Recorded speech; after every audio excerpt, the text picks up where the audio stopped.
एक बार फिर मैं आप सबका स्वागत करता हूं मेरे YouTube चैनल के ऊपर।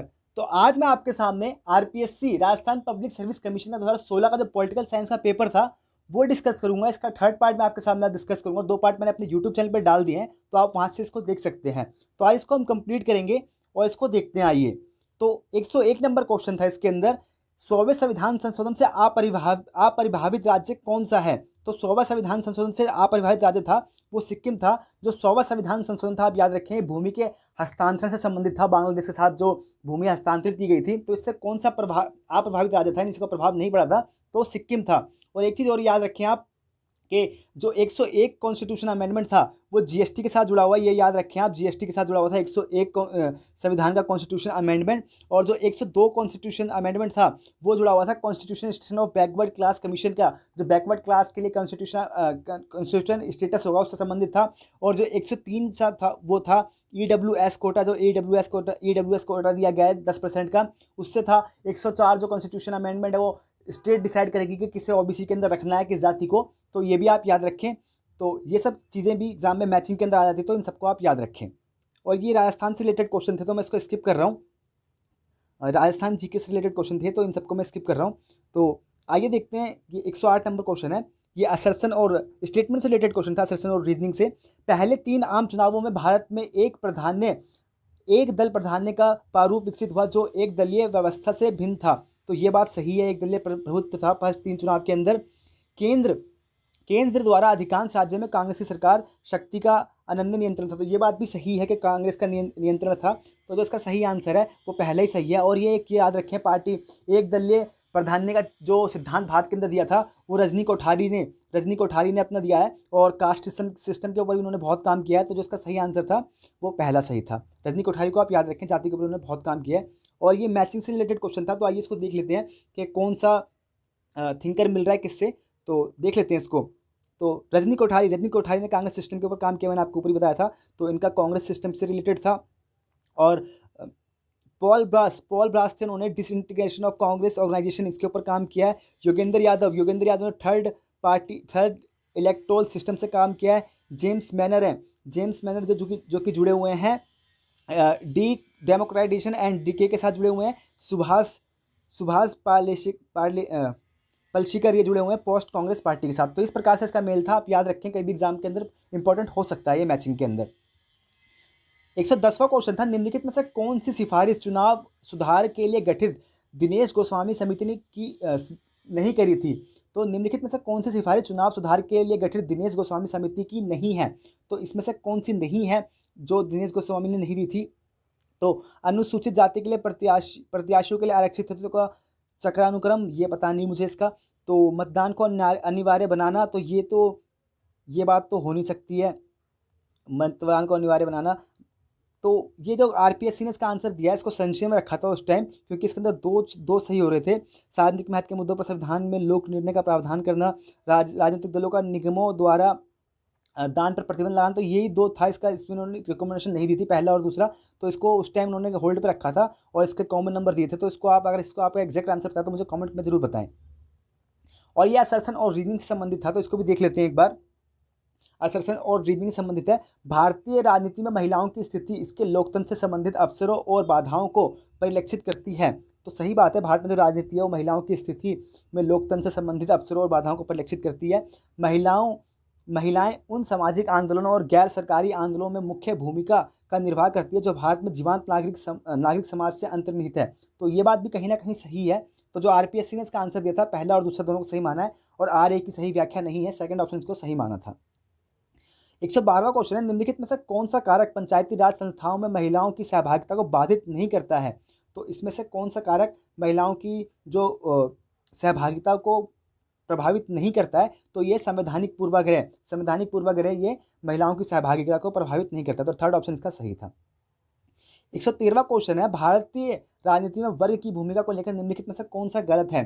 तो इसमें से कौन सा गलत है, तो ये बताया गया, जो आरपीएससी ने इसको आंसर क्यों बताया है, भारत में औपचारिक श्रमिक वर्ग खंडित और दुर्बल है क्योंकि यह किसी राजनीतिक दल से जुड़ा नहीं है। तो इसका सेकंड ऑप्शन सही बताया था। तो नेक्स्ट क्वेश्चन देख लेते हैं। 114वां क्वेश्चन है, खेतिहर वर्ग के बारे में निम्नलिखित में से वृषभ पूंजीपति शब्द, तो इसको इंग्लिश में देखते हैं बुल्लो कार्ट कैपिटलिज्म। आप जानते हैं बुल्लो कार्ट कैपिटलिज्म बहुत फेमस है ये, और ये कई एग्जाम में पूछा गया है। इंग्लिश में थोड़ा खड़ा है। लॉयड एंड सुशेल रुडोल्फ ने ये बुल्लो कार्ट कैपिटलिज्म शब्द का उपयोग किया है वृषभ पूंजीवाद। ये एग्जाम में पूछा गया, इसी नेट में भी आया था, तो इसको आप देख के जाएं। तो ये इसका सही आंसर था पहला।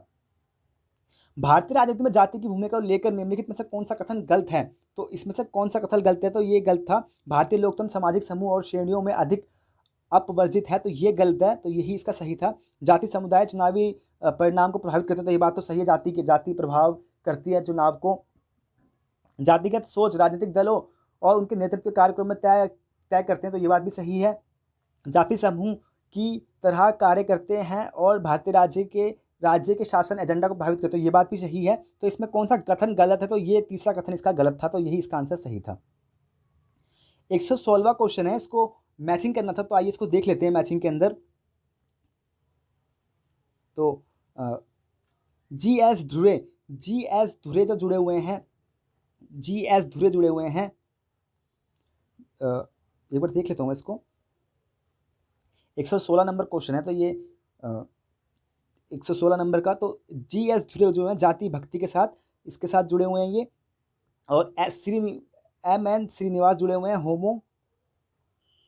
M.S. श्रीनिवास जुड़े हुए हैं प्रभुत्वशाली जाति संस्कृताइजेशन की अवधारणा के साथ जुड़े हुए हैं। इनका पूछा गया क्वेश्चन है ये, संस्कृताइजेशन की अवधारणा के साथ जुड़े हुए हैं N. श्रीनिवास।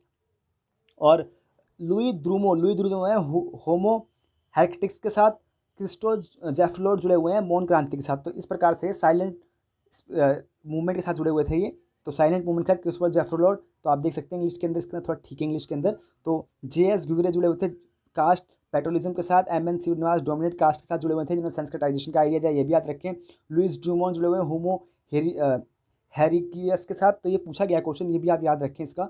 और क्रिस्टोफर जेफलोट जुड़ा हुआ है साइलेंट रेवोल्यूशन के साथ, और उन्होंने हिंदू नेशनलिज्म का भी आइडिया दिया है, उसके ऊपर भी बहुत काम किया है। बीजेपी के ऊपर उन्होंने बहुत काम किया है क्रिस्टोफर जेफलोट ने, तो ये भी आप देख लें एक बार।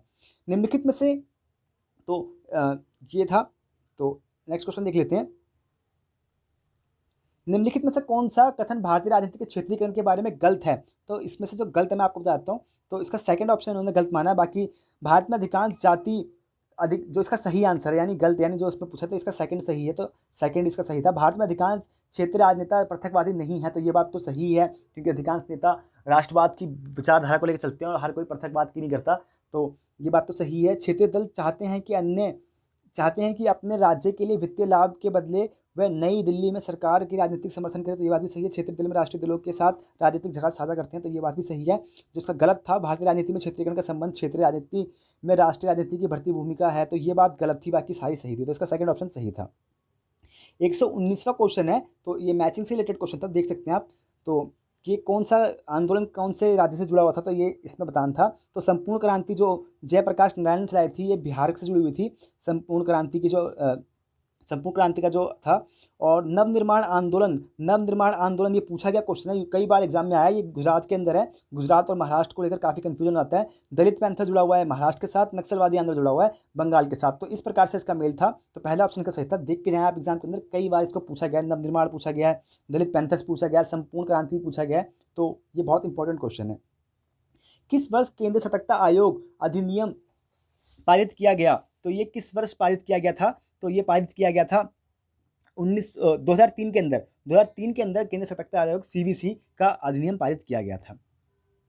और ये मैचिंग से रिलेटेड क्वेश्चन था कि कौन सा सम्मेलन कहाँ हुआ है, तो ये इंटरनेशनल सम्मेलन था। तो जो इसका एग्जैक्ट आंसर मैं आपको बता देता हूँ, आप इसको मिला सकते हैं आराम से।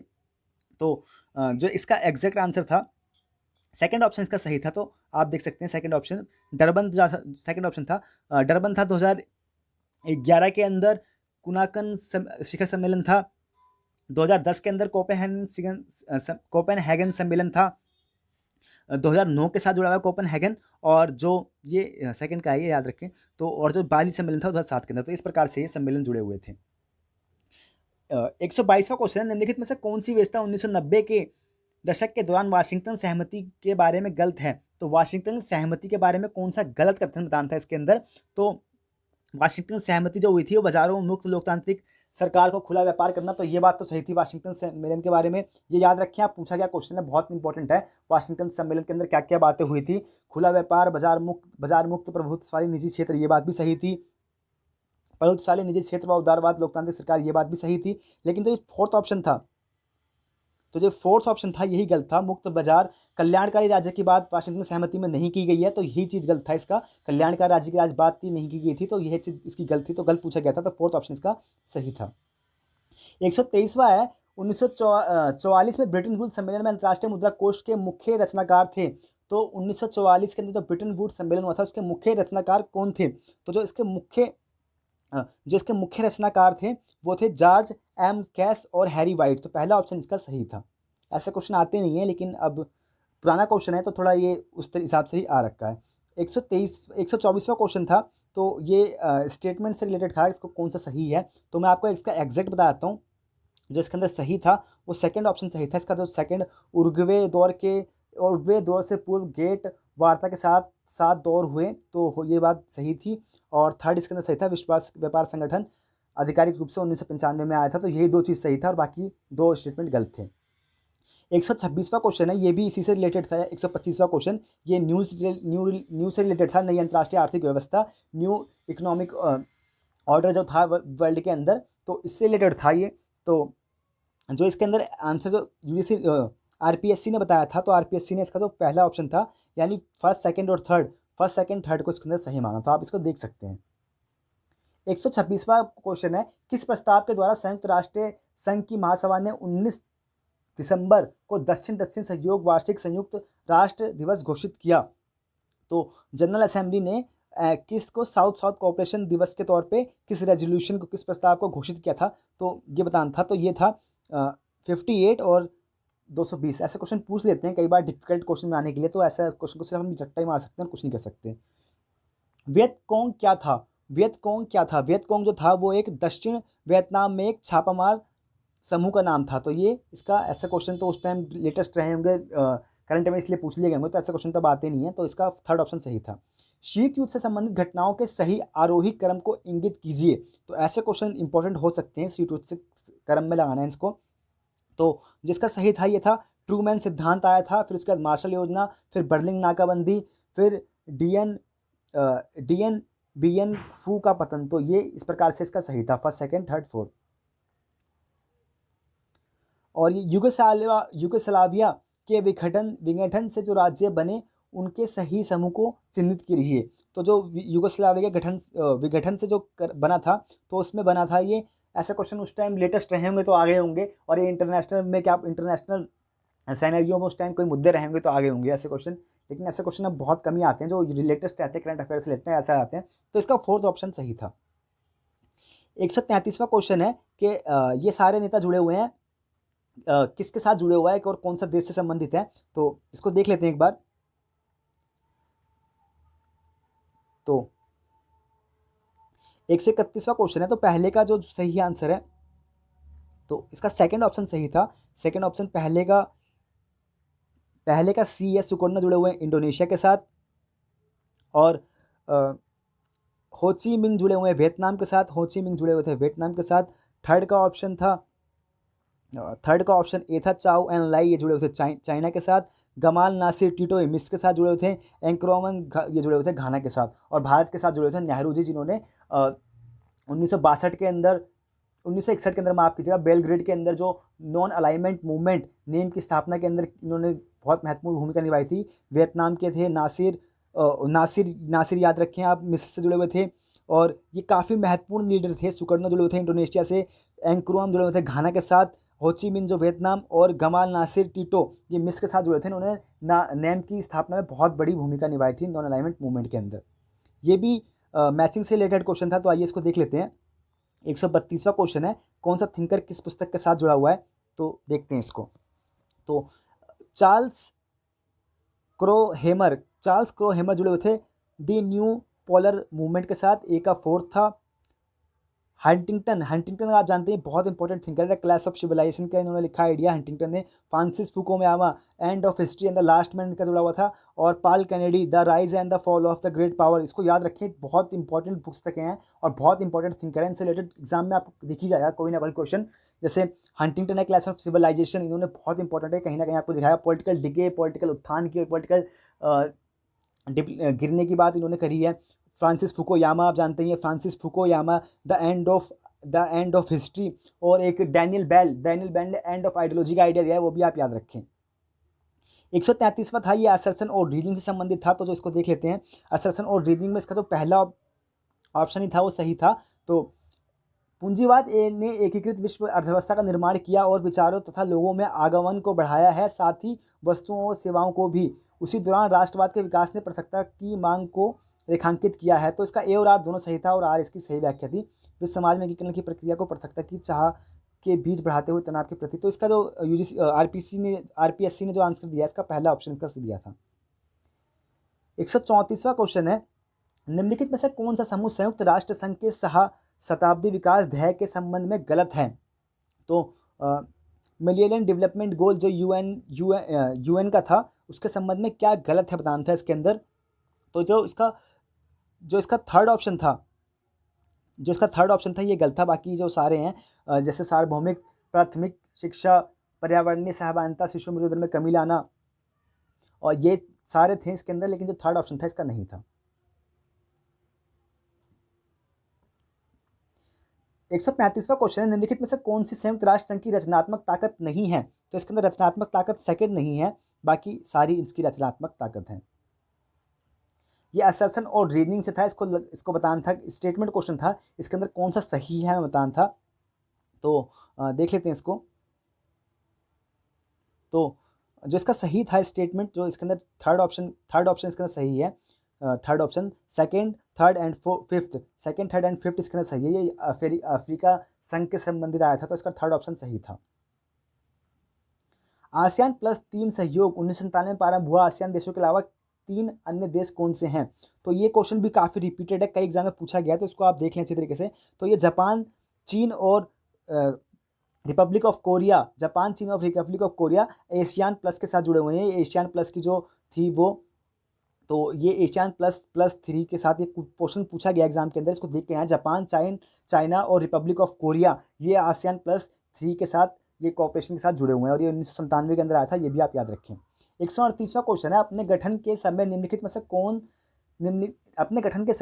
में से क्या दाक्षेक्ष में सहयोग के 5 क्षेत्रों में से एक नहीं था? तो इसमें से क्या इनके सहयोग के 5 क्षेत्रों में से नहीं था? तो ये था मानव अधिकार और आतंकवाद। ये जब इनका गठन हुआ था इस समय नहीं था, बाकी ये सारी चीज़ें इनके गठन के समय थी, तो ये थर्ड ऑप्शन नहीं था, तो इसका थर्ड ऑप्शन सही है।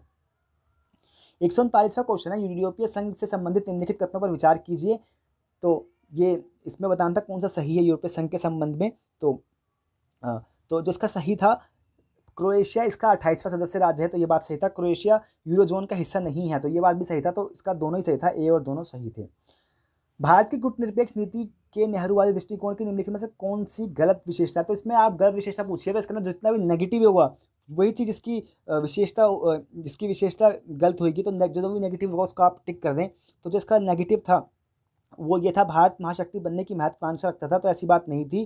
तो भारत महाशक्ति बनने की महत्वाकांक्षा को पूरा करने के लिए उसे महाशक्तियों के साथ अधिक व्यापार, निवेश और प्रौद्योगिकी हस्तांतरण के लिए कार्य करना चाहिए। तो ये बात आप देख रहे हैं कहीं ना कहीं नेगेटिव है, तो इसका यही था, इसका यही गलत था ऑप्शन। बाकी गुटनिरपेक्ष आंदोलन के बारे में आप जानते हैं, इसकी नेम की स्थापना 1961 के अंदर हुई थी, बेलग्रेड के अंदर हुई थी। इसकी प्रथम जो सम्मेलन हुआ था, गुटनिरपेक्ष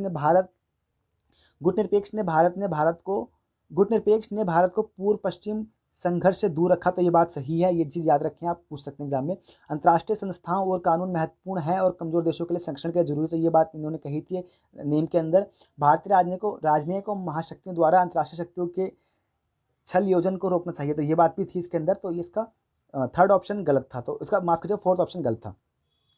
ये स्टेटमेंट वाइज क्वेश्चन था, तो इसको देख लेते हैं, इसके अंदर सही है, मैं आपको बता देता हूँ। तो ये स्टेटमेंट वाइज क्वेश्चन था, तो आप देख सकते हैं, इसको पढ़ सकते हैं, तो बहुत लंबा पड़ जाएगा ये।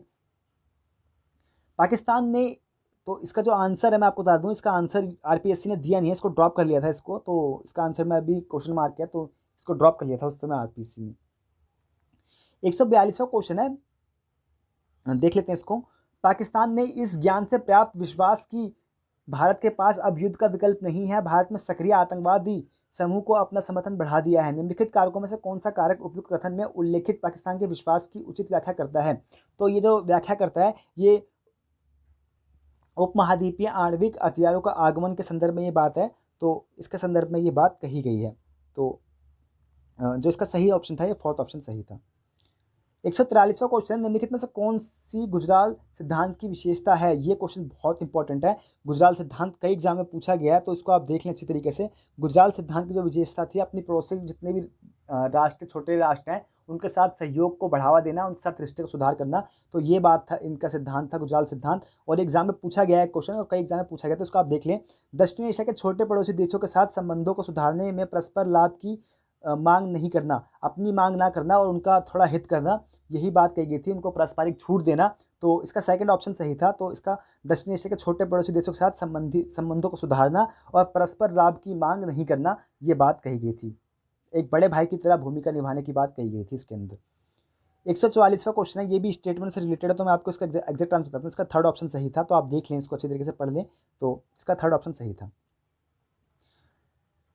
145वां क्वेश्चन है, 145वां क्वेश्चन है, एल्बा से संबंधित निम्नलिखित कथनों पर विचार कीजिए। एल्बा के संस्थापक वेनेजुएला के राष्ट्रपति रहे ह्यूज चावेज हैं, तो ये बात सही है। 2012 में हुड्रोस ने एल्बा से निकाल दिया गया, तो ये बात भी सही है। तो इसका जो सही आंसर था, तो जो इसका सही आंसर था, पहला ऑप्शन इसका सही था।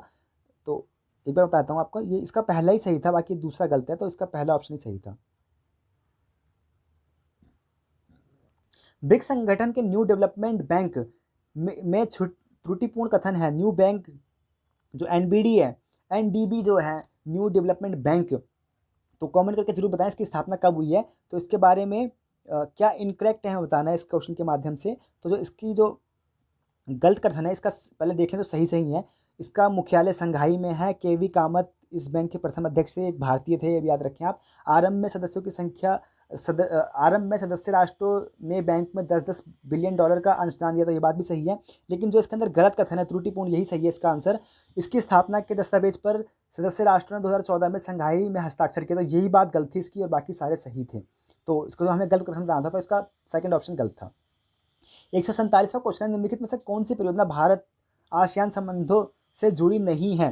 तो भारत आसियान संबंध के साथ जो नहीं जुड़ी हुई है, ये है फर्स्ट ऑप्शन है इसका, मांगदेचू परियोजना, ये इसके साथ नहीं जुड़े। बाकी मेकांग गंगा संजोलन परियोजना जुड़ी हुई है, कालदान परियोजना जुड़ी हुई है, त्रिपक्षीय राजमार्ग परियोजना भी जुड़ी हुई है। लेकिन जो इसका फर्स्ट ऑप्शन था, ये नहीं जुड़ा हुआ इसके साथ।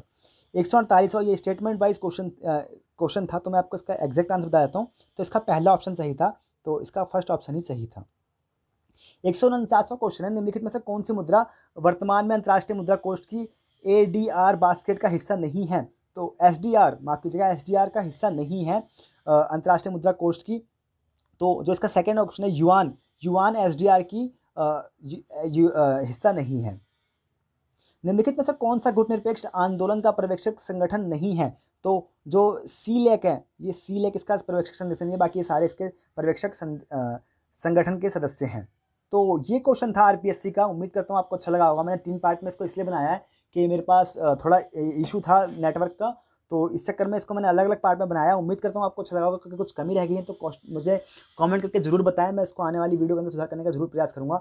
आपने मेरी वीडियो को देखा, इसके लिए तहे दिल से आपको धन्यवाद। अपना नाम रोशन कीजिए, अपने परिवार का नाम रोशन कीजिए, अपने देश का नाम रोशन कीजिए। इसी के साथ thank you so much for watching my video. दिल से आप सभी का आभार।